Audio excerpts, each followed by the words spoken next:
kepada Allah Subhanahu wa taala atas segala limpahan rahmat, karunia dan nikmat-Nya kepada kita semua.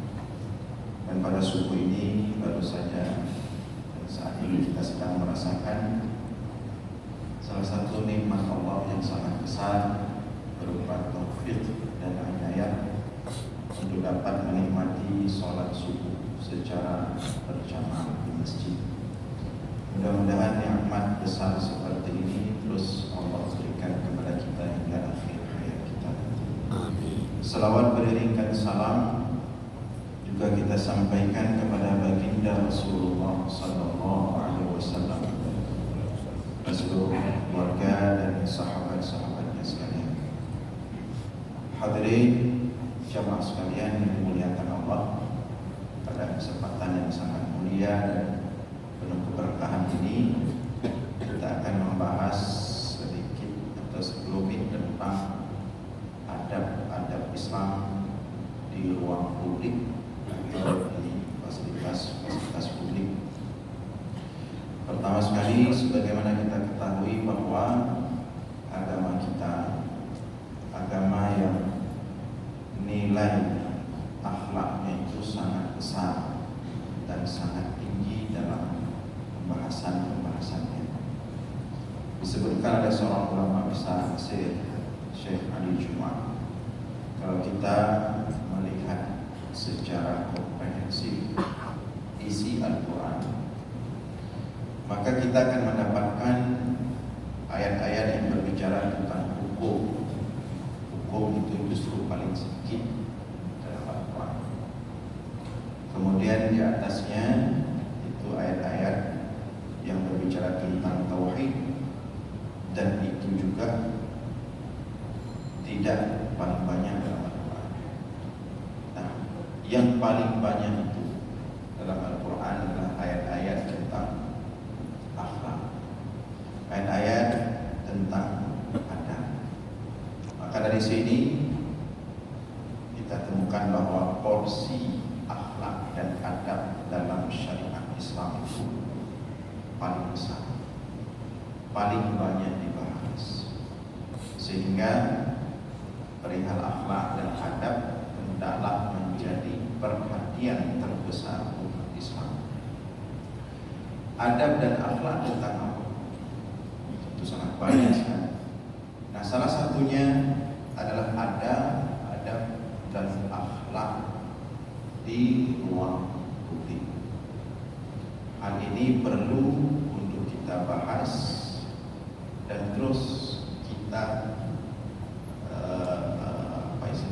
kita sering membahasnya, karena ruang publik kita, khususnya negara-negara Islam, harus kita akui itu sangat berantakan sekali, sangat bising sekali, seperti tidak teratur, sehingga seperti tidak ada adab atau akhlaknya.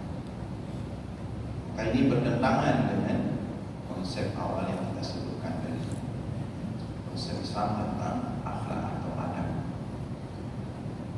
Jadi perlu untuk kita membahas tentang adab atau akhlak ruang publik ini lebih dominan ke depan, lebih banyak, agar ruang publik kita dengan adab-adab yang diajarkan oleh Islam, dengan akhlak yang dituntun oleh Islam, ruang publik kita itu terasa nyaman,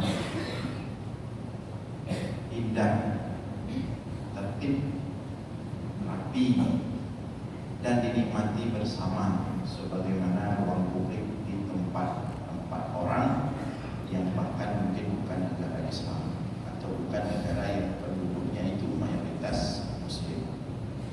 Hadirin sekalian yang dimuliakan oleh Allah. Nah, kalau kita lihat lebih jauh tentang adab-adab atau akhlak ruang publik dalam Islam, maka kita akan menemukannya itu pembahasannya sangat detail dan mendalam, walaupun jarang dibahas, padahal sangat detail dan mendalam. apapun ruang publik itu, ketika dia itulah ruang untuk publik, artinya bersama, bukan privat. Kalau privat, ruang privat itu kan rumah masing-masing, kamar masing-masing. Kalau kendaraan, ya ketika kita berada dalam kendaraan sendiri, tidak ada dekat dengan kendaraan orang lain. Tetapi selain itu semuanya ruang publik. Di jalan itu ruang publik, termasuk tempat-tempat ibadah. Nah, ini ruang publik, tempat ibadah, tempat bersama. Ini bukan tempat sendiri-sendiri atau pribadi. Ini bagian daripada ruang publik. Semuanya diatur adab dan akhlak. Ini kita mulai dari masjid, dari tempat ibadah, sebagai salah satu ruang publik yang paling sentral bagi umat Islam. Itu diatur bagaimana agar kenyamanan itu terjaga. Kan kita temukan misalnya disunatkan itu kalau mau ke masjid dipastikan khuzu zinatakum inda kulli masjid. Allah berfirman dalam Al-Quran, khuzu zinatakum, ambillah perhiasan kalian. Artinya masuk masjid itu harus ada berhias sedikit, pakai baju yang bagus lah sedikit. Kemudian disunatkan pakai wangi-wangi, bersiwak, sikat gigi. Itu diantara adab ketika berada di ruang publik. Dalam kitab Al-Fiqhul Manhaji, mandi, pakai wangi-wangi, baju yang layak, itu tidak hanya disunatkan ketika pergi ke masjid atau sholat Jumat misalnya, minggu Jumatan, tetapi kemanapun tempat perkumpulan manusia itu juga disunatkan, disebut dalam kitab fikih. Itu diantara bagaimana adab di ruang publik. Kalau kita sendiri di rumah nggak keluar rumah, itu terserah, itu mau menggerak di langkamanya dan terserah penting. Tapi kalau sudah hadir ke ruang publik, maka kita akan memberikan pengaruh kepada orang lain yang ada di ruang publik. Ketika kita akan memberikan efek, maka kita diberikan aturan. Nah, itu diantara contoh masjid.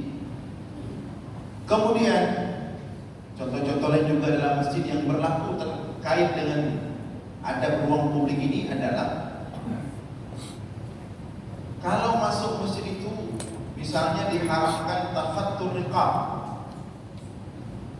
Takhattur riqab itu melangkahi orang lain yang sudah lebih dulu di depan.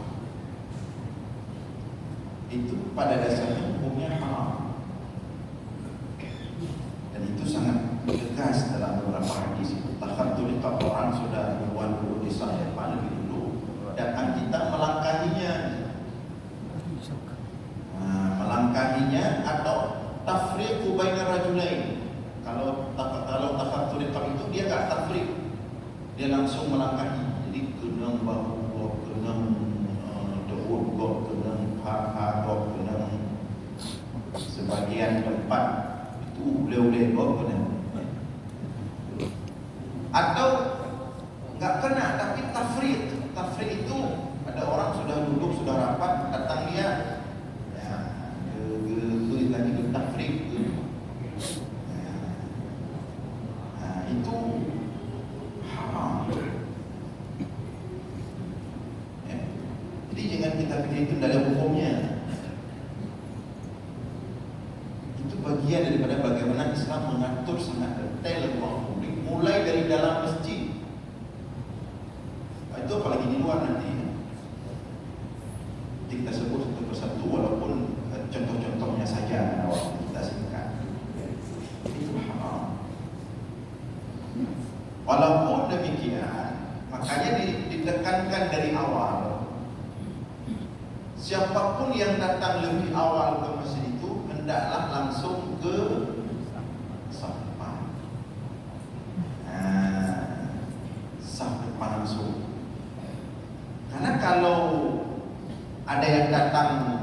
tak langsung sampai depan,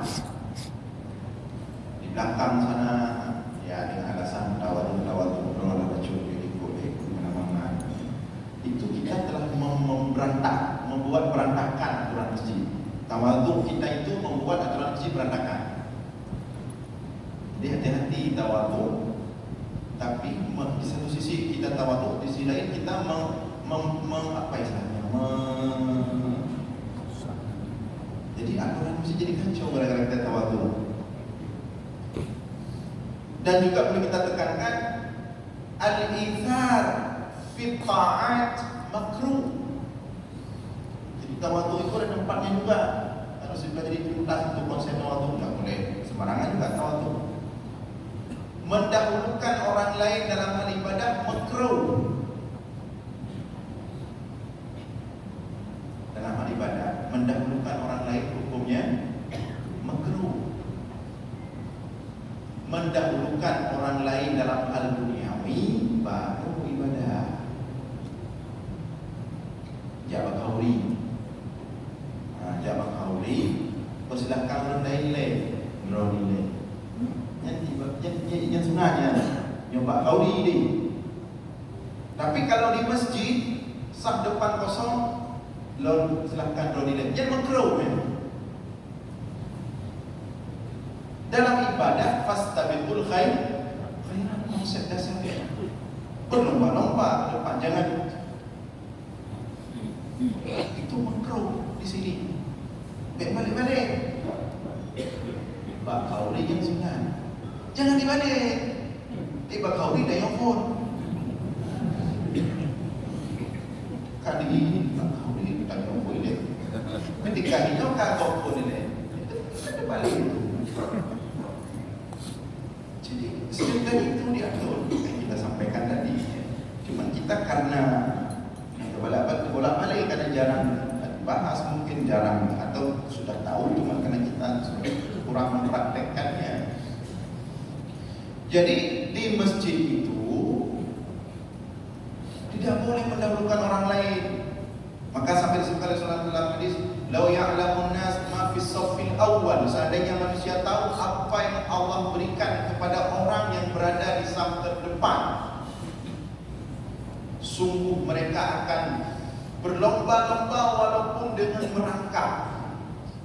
Boleh aja kejap sih dia ada masa pun walaupun merangkak. Kalau tahu apa pahala di saf pertama. Dalam hadis disebutkan kalau orang tahu, kalau umat itu tahu apa yang Allah siapkan bagi orang yang berada di saf-saf depan, sungguh mereka akan buat undian berupa adina yang indah itu kecuali berupa undian.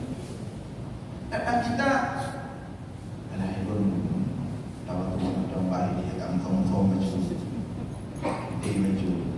Itu salah tempat. Jadi ketika kita nggak langsung ke depan, maka konsep tahattur riqab tadi menjadi susah dipahami. Karena nanti ada orang alasan, bagaimana Ustaz? Hana talangkahi. Kedua dia bandingkan dulu, tiga macam kosong. Talangkahi kenang hadis pun, hana talangkahi makanya dia untuk itu detail dalam sangat berkaitan ruang publik walaupun dalam masjid. Jangan kita kira itu tidak ada. Maka siapapun yang lebih awal langsung ke depan, sehingga tidak ada orang kemudian datang telat-telat. Cina yang di ruang model-modelan. Jangan cedera tapi berlevel beriku. Ada satu dua itu yang tafattur riqab tadi. Dia menjadi penceramah dan pengecualian. Itu memang hukumnya ada. Kalau disebutkan dalam syarah hadis itu, kalau imam, khatib Jumat atau penceramah itu ada pengecualian. Itu boleh tafattur riqab. Kalau imam misalnya, karena menyebutnya itu sah kayak uji. Tapi yang lain tidak boleh. Itu di antara aturan ruang publik dalam Islam. Kemudian di antara yang diatur itu, sampai Rasulullah pernah menyuruh beberapa sahabatnya itu yang mungkin beberapa sahabat juga itu lupa sikat gigi. Betul kadang kita orang kau bukan lanjut kat nikmat dia memati ya. Kadang dekat itu kadang-kadang boleh go. Maka pernah kejadian itu pada beberapa sahabat Nabi dia sama Rasulullah. Apa kata Rasul? Tidak dimulai pengajiannya. Kata Rasulullah, "Malakum la tatawassaku." Aku melihat ada beberapa orang di antara kalian la tatawassaku. Belum bersiwak dulu baru kita mulai. Karena ketika kita tidak bersiwak itu akan berefek sampai misalnya lagi penuh cukup dah tak baca ayat penuh usul dia contoh nampak dong dia penuh cik wangi-wangi tadu sebagai penuh ada masalah ini dalam tu cuma kau tak baca ayat ini cuma menghadap penuh nikmat tak ayat belum tutup dengan wamal hayat dunia penuh kehidupan dunia dan kehidupan akhirat serap lewat baju sini tapi dua guna bersiwak menggang khusyuk kena roi mata pada baju dulu kena roi mata muka bigo contoh itu mengganggu misalnya maka itu diatur oleh Rasulullah. Kemudian sampai kepada suara. Dalam sholat berjamaah selain imam artinya makmum itu hanya boleh mengeluarkan suara yang hanya cukup didengar oleh telinga sendiri. Tidak boleh lewat ke telinga orang lain. Nah, itu diatur. Suara yang dikeluarkan itu cukup untuk telinga sendiri. Kecuali imam atau mubaligh. Mubaligh bukan penceramah. Imam atau mubaligh maksud mubaligh itu penyampai suara imam ke belakang di Masjidil Haram. Istilah itu mubaligh disebut. Bukan penceramah mubaligh. Dalam istilah lain mungkin ya. Selain itu tidak boleh suaranya ke sana kemari. Tidak boleh juga enggak bersuara pada rukun qauli karena memang namanya rukun qauli ya harus diucapkan, tapi diucapkan untuk telinga sendiri. Nah, jadi hanjur lewat daripada neurologi ke dewi udah lewat di situ. Ada yang kejadian pernah saya sholat itu, roh masuk dari letak bi ya. Raya tu macam nah jamaah yang rukuk kerana takbir dia fikir takbir ilmu adalah raya tu itu contoh. Jadi membuat kondisi berpotensi berantakan. Maka tidak boleh suara besar-besar, jadi cukup sendiri. Sampai kalau tadi sebulan kita mikir, sampai seandainya ada suara yang besar, suara lain di luar masjid, misalnya suara misalnya masjid di samping pabrik, atau waktu musim mati lampu di samping masjid dihidupkan genset. Pada betul rumah sebagian genset, sebagian masjid hanya sobat buku genset. Jadi ke genset yang lorong tu ya, di depan harus dibantu masjid genset itu. Pahalanya besar sekali untuk menghidupkan cahaya-cahaya dalam buku. Masjid itu harus pakai genset yang lagi hotel lah. Masjid kan pernah menyulat genset, tapi genset karena tu genset pengajian beri. Dia atasnya lagi pengajian beri karena tu genset ada juga. Bukan karena saya protes beri pengajian tak apa-apa, saya istirahat juga. Nah, katakanlah ada genset besar suaranya. Bagaimana suara kita enggak sampai ke telinga kita dengan suara genset itu? Tidak harus. Itu bukan fikih. Cukup kita menakdirkan nukadir, kita menakdirkan atau kita merasakan bahwa secara normal suara yang kita keluarkan dari mulut sudah sampai ke telinga secara normal. Walaupun ketika ada suara lain kita enggak kedengaran ke telinga, dan apa? Tapi kita pakai ukuran normal aja. Karena kalau ada genset, tetap kita wajib harus terdengar ke telinga kita. Maka makin raya tu luar, urut tumayang makin rasa turak-turak lah tumayang. Lain tampil dan seperti itu. Jadi itu antara contoh. Memang kalau kita perhatikan adab atau akhlak Islam tentang ruang publik ini, memang nanti ujung-ujungnya itu akan berdiri di atas sebuah fondasi besar namanya empati. Sifat empati artinya peka terhadap apa yang dirasakan oleh orang lain. Kalau kita lagi sholat, ada orang lain di samping suara, nyaman gak kita? Nah, maka kita punya empati itu juga. Jadi kita peka. Termasuk dalam gerak sholat, ini juga perlu kita sampaikan, hadirin sekalian. Wilayah kita dalam sholat jamaah, setiap jamaah itu wilayahnya ketika sholat berlangsung, itu batas bahu masing-masing. Jadi perhatikan, ini batasnya, ini bahunya. Sebab lewatnya yang ke wilayah urun lain. Ini diperhatikan dalam setiap gerak-gerik kita. Mulai dari takbir ihram, Allah, maka disunatkan takbiratul ihram itu sejajar dengan bahu, aja batas wilayah roh itu. Begini. Ini pas ke bahu, ini kalau di sini kan kena ini bagian paling bawah ini. Ini hanya dua ya, mana lebih? Kau kena wilayah tu. Yang menyuruh tingkai kena dengar ulang dengan itu pun. Tak boleh dia yang muno, tak boleh pang, kena macam kabe. Nah, itu biasa kesehatan, tak yang utama masalah kesehatan. Jadi wilayah ni yang ada ni, tipe. Lagi urut rambut tu je.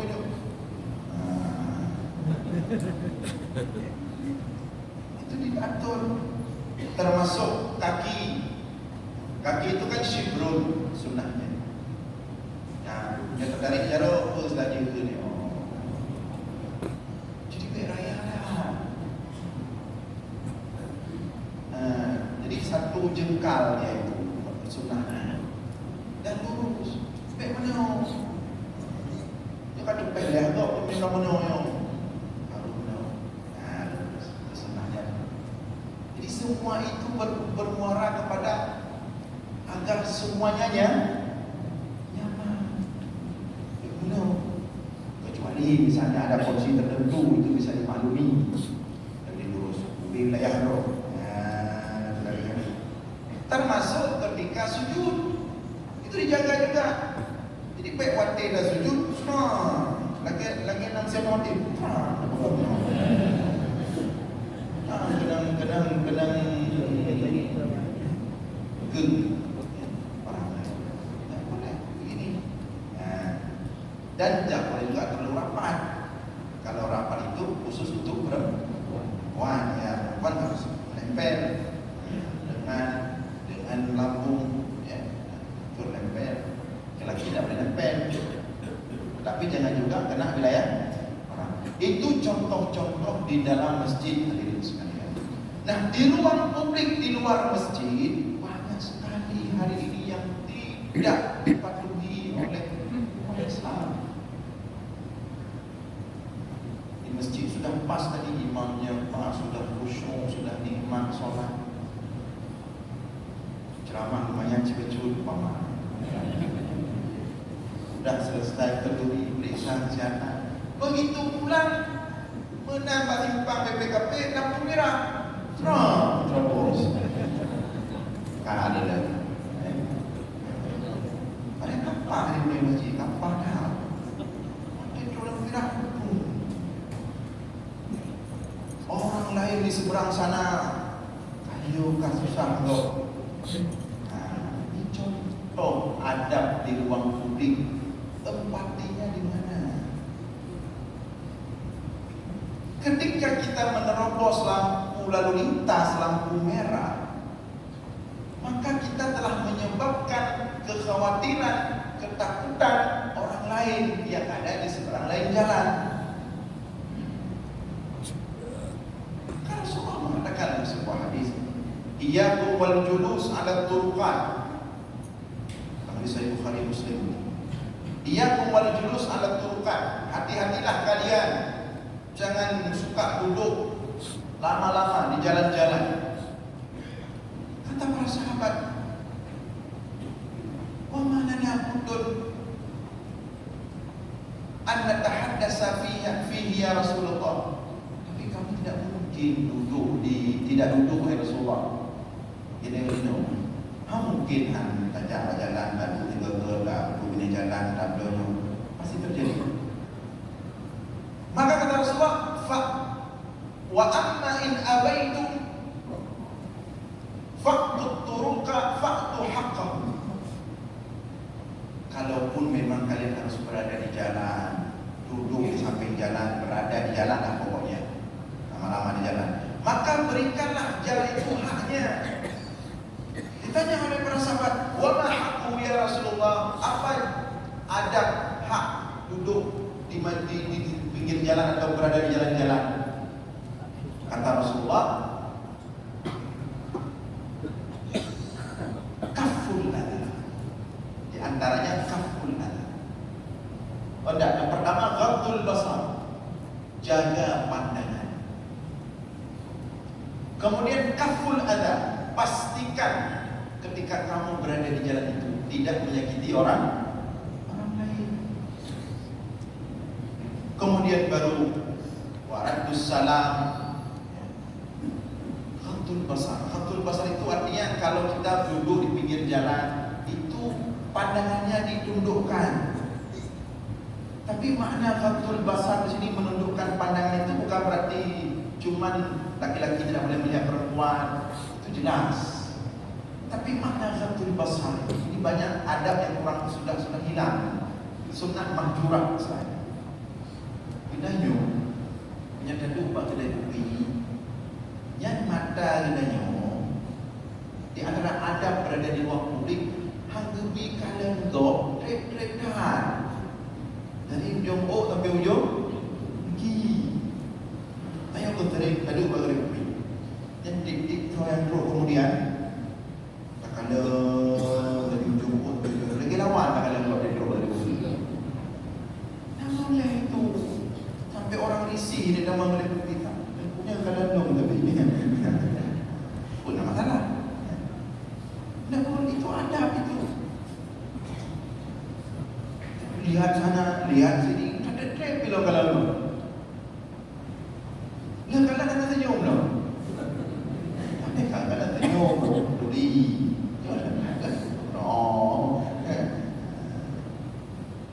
Di antara makna ghaddul basar ketika kita berada di tidak boleh lama-lama lihat orang, pakaian orang dilihat, apa gayanya dilihat, itu bagian dari ghaddul basar. Kemudian kaful adha, memastikan tidak menyakiti orang lain. Apa di antara makna tidak menyakiti orang lain? Tadi lampu lalu lintas itu dijaga. Kalau kita terobos itu akan menyakiti orang. Termasuk ugal-ugalan ketika bawa kendaraan, asal-asal selap-selip. Yang dia kok susah kok. Nah, apa? Dengan dajat, nak dengan dajat, kacau orang lain, susah. Naik motor lagi, naik Honda.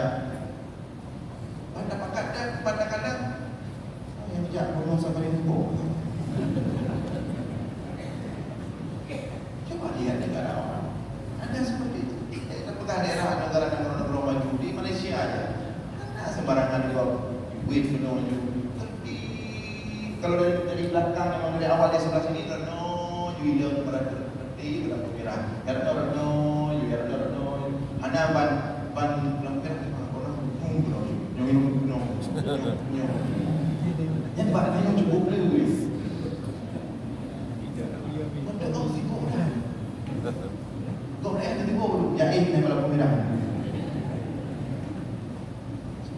kita pertontonkan keangkuhan itu.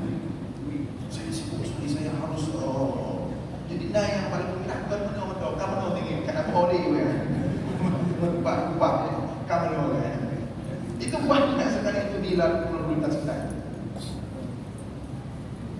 Kacau mau kita asal-asalan, anak orang. Itu belum lagi berbicara tentang parkir. Penting kapah roh tenggok kibai debit kok kiban, waduh. Kadang-kadang ada juru parkir di nanti abang yang cik kau nyambinya dia nyampe cuba dia bercuati aduh tamang bilik walaupun oknum satu tapi itu ada. Seharusnya kita kalau pakai tempat tidak perlu juru parkir sudah bisa itu kita tuh yang menyuruh yang itu parkir selesai itu sebenarnya. Cuma karena kita tadi makanya dilarang dalam Islam itu, bahkan mengejar sholat berjamaah dilarang terlalu terburu-buru. Alaikum bisakinah, tetap tenang, tentram. Gara-gara tanya oleh jamaah tabok jamaah asal, igok ini pasti panggil kamu sah gara-gara ini. Datang mau di orang kau, itu pakai nyo mayang yang orang lagi tebak, naik mayang lu mengang mayang. Harus long itu benda juga. Alaikum bisakinah, apa itu semua? Salat menghasilkan akhlak, tapi kalau untuk datang ke salat dengan merusak akhlak. Kemudian tentang kebersihan, ruang publik kita itu kacau kebersihan. Pada Rasulullah mengatakan, ittaqu al-mala'in al-thalatha. Hati-hati kalian 3 tempat yang mendatangkan laknat manusia. Mala'in dipakai kata-katanya, laknat manusia, caci maki manusia.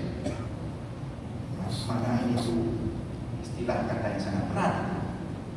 Artinya jaga tempat-tempat umum yang kalian tidak boleh buang kotoran di situ, ada sesuatu yang buruk di situ akan mendatangkan laknat orang, caci maki orang. Sampah itu harus dijaga. Saya pernah menyampaikan tentang pengalaman saya itu ceramah maulid satu malam di Banda Aceh juga. Ceramah maulid malam ramai urun kampung, satu kampung itu. Saya ceramah atas panggung. Kemudian waktu itu ada datang tamu. Tamunya dari Jepang. Dia ada penelitian. Jadi di antara penelitian dia merekam ceramah saya waktu itu.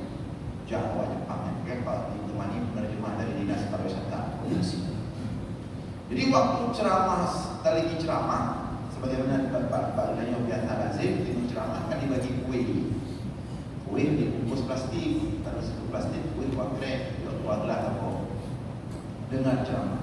Dengan semangat dalam lapor kita, pokoknya dari jam setengah dari baju,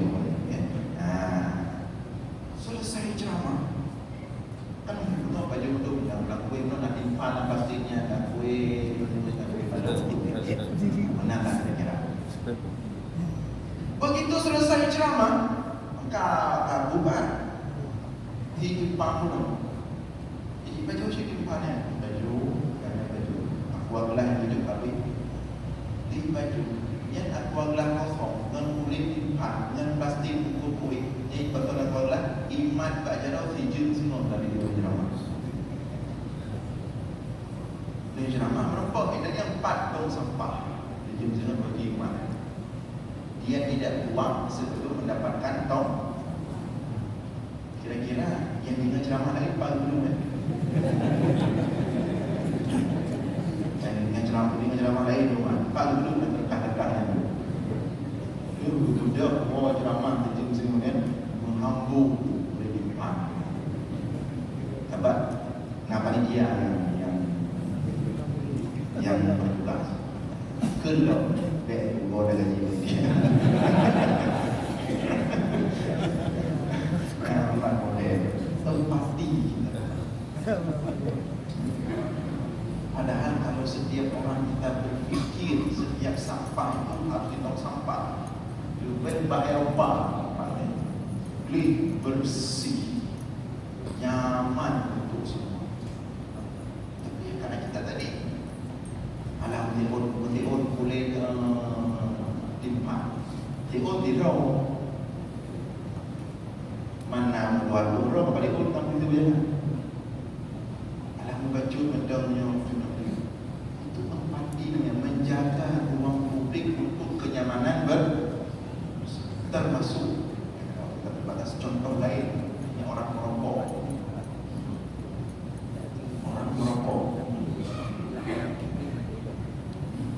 Tapi yang bukan hanya merokok. Dia macam tak rokok ada yang gerahim.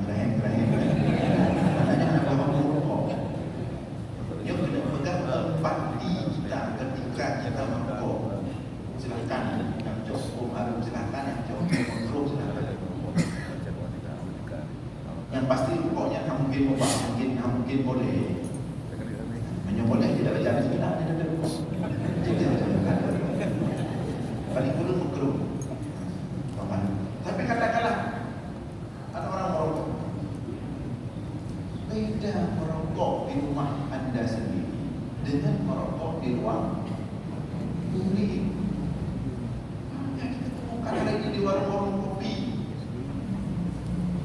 merokok baju ni. Di samping sekelilingnya meja ada anak-anak, ada perempuan, ada